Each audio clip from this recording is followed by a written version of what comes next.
Hello guys! Magluluto po tayo ngayon ng crab and shrimp in tomato sauce. Mag-melt lang po tayo ng butter, mga 1 to 2 tablespoon ng butter or margarine. Then magsasaute po tayo ng chopped garlic.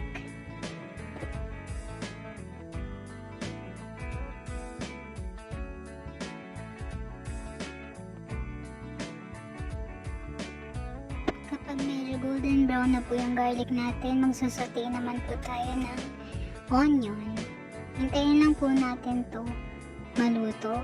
Then mag-add na po tayo ng tomato paste, mga 70 grams ng tomato paste. So yung isang maliit na pack po ng tomato paste. Lulutuin po natin to hanggang sa mawala po yung acidity ng tomato paste natin.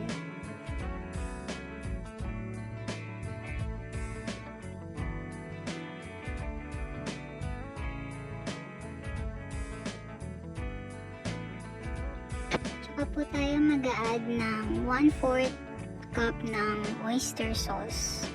Saute lang din po natin to hanggang sa mag-well combine yung mixture. Then mag-add po tayo ng gambas sauce or shrimp sauce na likumki. Optional naman po to kahit wala nito. Okay lang. Then half pack po ng tomato sauce or mga 1/2 cup ng tomato sauce. Saute lang po natin lahat ingredients. Then mag-add po tayo ng 1/3 cup ng water para hindi po siya sobrang lapot. Naglagay po ulit ako dito ng butter or margarine. Mga 2 to 3 tablespoon po yung nilagay ko. Total of 1/2 bar po ng butter or margarine yung nagamit ko sa recipe na to. Dahil mamaya maglalagay pa po tayo kapag nalagay na po natin yung mga seafood. Then naglagay po ako dito ng 3 tablespoon ng sugar. Mamaya po maglalagay po ulit ako dahil hindi pa po sapat yung sugar natin. So a total of 5 tablespoon po yung nalagay kong sugar dito. Then nalagay na po natin yung shrimp. Babalik-balik na rin lang po natin itong shrimp natin. Then yan nga po, nag-add pa po ko ng 2 tablespoon dyan ng sugar. Dahil di pa po siya masyadong matamis.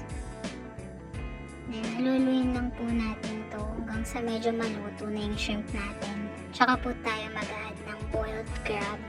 Binulo na po namin tong crab na to at hinati sa gitna. Yan, para hanggang loob po pumasok yung sauce natin sa crab.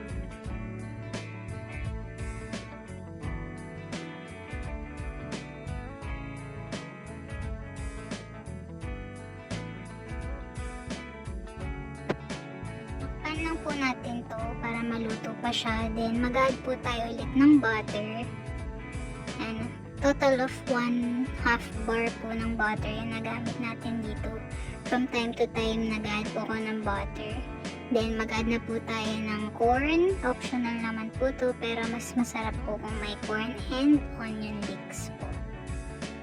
Then, halu-haluin lang po natin all ingredients. Then, cover po natin yung lid. Then, mag-add po tayo ng green chili or siling haba sa ating niluluto. Then, ready to serve na po itong ating recipe. A crab and shrimp and tomato sauce.